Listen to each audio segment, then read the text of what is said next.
किसान का धैर्य। मेरे साथ जो हुआ वह अच्छा या बुरा। किसान का धैर्य के ऊपर कई बार हम बहुत ज्यादा ही अपनी लाइफ को लेकर सीरियस हो जाते हैं कि जैसे ही कुछ बुरा हुआ तो हम उदास हो जाते हैं और पल भर में जब कुछ अच्छा घटित होता है तो हम खुश हो जाते हैं।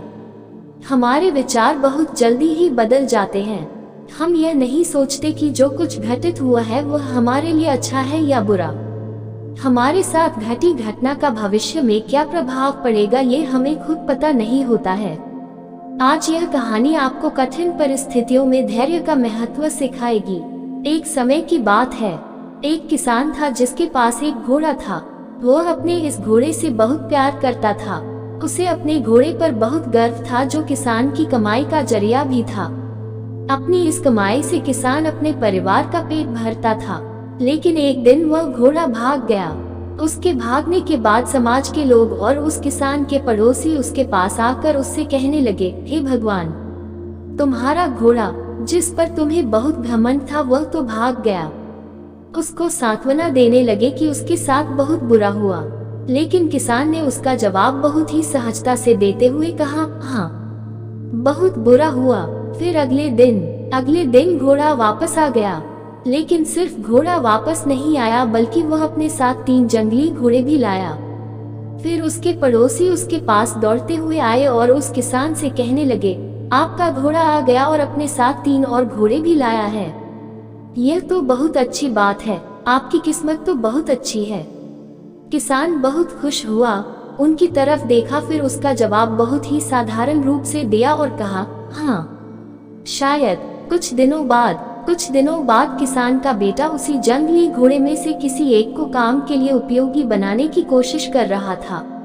लेकिन इसी कोशिश के दौरान घोड़े ने उसे जमीन पर पटक दिया और उसका पैर बुरी तरह से टूट गया। उसके पड़ोसी उससे कहने लगे, उस पागल घोड़े ने देखो तुम्हारे बेटे के साथ क्या किया, उसका पैर तोड़ दिया। यह तो बहुत बुरा हुआ। किसान दुखी हुआ और फिर से उसी तरह जवाब दिया और कहा, हाँ, शायद मेरे बेटे के साथ गलत हुआ। अगले दिन सेना के कुछ जवान उस किसान के घर आते हैं जो जंग छिड़ने के कारण नए जवानों की भर्ती कर रहे होते हैं। उसमें से एक जवान ने किसान के बेटे को देखा और बोला, इसका तो पैर टूटा हुआ है, हम इसे सेना में भर्ती नहीं कर सकते। और वे जवान गांव के सभी लड़कों को लेकर अपने साथ चले गए। यह जानकर उसके पड़ोसी और बाकी गांव वाले उसके पास आए और बोलने लगे, तुम्हारे बेटे को तो जवान जंग के लिए नहीं ले गए, तुम्हारी किस्मत तो बहुत ही अच्छी है। इस आखिरी बार भी किसान ने फिर से बड़ी सहजता से कहा, हाँ, शायद। कहानी की प्रेरक बातें। इस कहानी से हमें यह प्रेरणा मिलती है कि हमारे लिए चीजों को नकारात्मक ढंग से सोचने में जरा भी समय नहीं लगता है। जब भी कुछ हमारे अनुकूल नहीं होता तो हम उसे बुरा ही समझते। लेकिन सच बात तो यह है कि कोई नहीं जानता कि जो हमारे साथ घटा है वह बुरा है या अच्छा। इस कहानी में भी किसान के भावों में परिवर्तन परिस्थितियों के कारण होता है। बुरी परिस्थितियों में वह नकारात्मक हो जाता है और अच्छी परिस्थितियों में वह सकारात्मक। इन नकारात्मक और सकारात्मक परिस्थितियों के बीच के समय में धैर्य रखना बहुत जरूरी होता है। क्या आप वाकई में यह बता सकते हैं कि हमारे साथ जो घट रहा है वो गलत है या सही, बिना यह जाने कि भविष्य में उसका क्या प्रभाव पड़ेगा हम पर या हमारे जीवन पर? मुझे लगता है आपका जवाब होगा नहीं।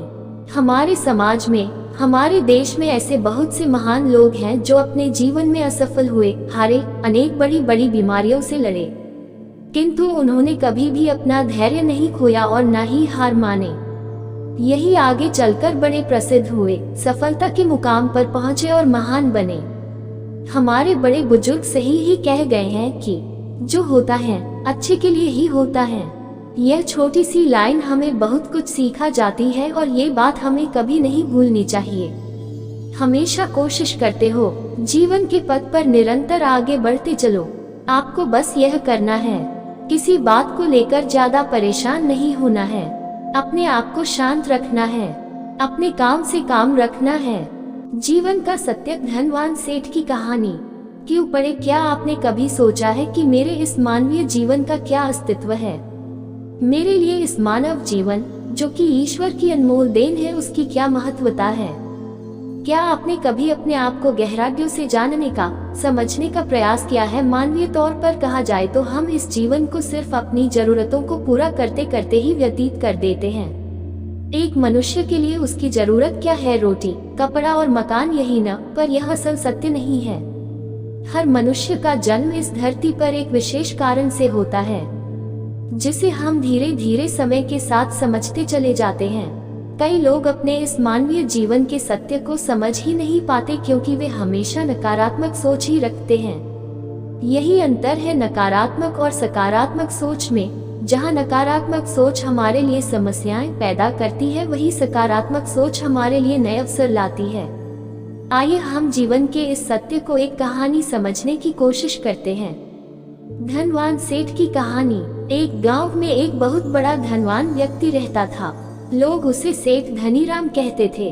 उस सेठ के पास प्रचुर मात्रा में धन संपत्ति थी, जिसके कारण उसके सगे संबंधी, रिश्तेदार, भाई बहन हमेशा उसे घेरे रहते थे। वे उन्हीं के राग लापते रहते थे। सेठ भी उन सभी लोगों की काफी मदद करता था।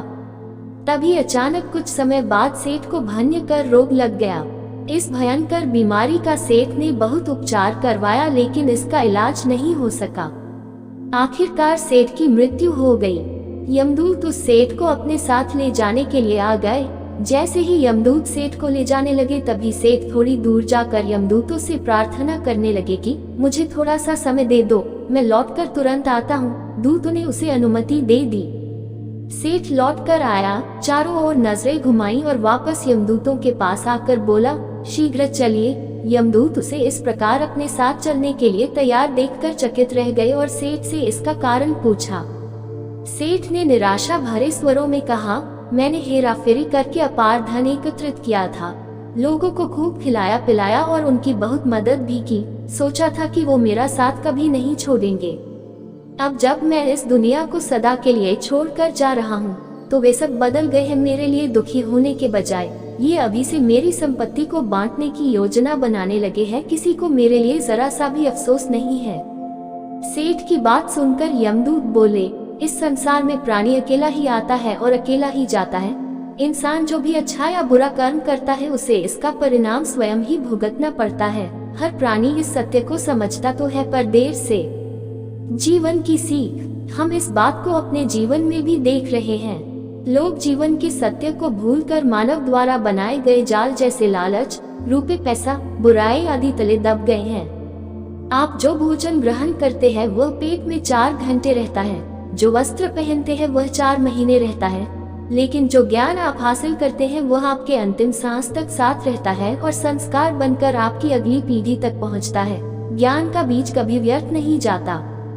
जो है जितना है सफल करते चलो, सफल करने से ही सफलता मिलती है। हर व्यक्ति को सकारात्मक तरीके से देखो, सुनो और समझो। हम जितना ज्यादा पढ़ते हैं, सुनते हैं, समझते हैं, हमें अपनी कमियों का उतना ही ज्यादा एहसास होता है और इसी कमी को दूर करके हम सफलता की मंजिल की ओर अपने कदम बढ़ाते चले जाते हैं। क्या लेकर आया था जो क्या लेकर जाएगा। कर कुछ ऐसा जाओ कि लोग तुम्हें याद रख जाएंगे। आपको बस यह करना है, कोशिश करो कि गलत काम नहीं करना। किसी चीज को लेकर ज्यादा लालची नहीं होना है।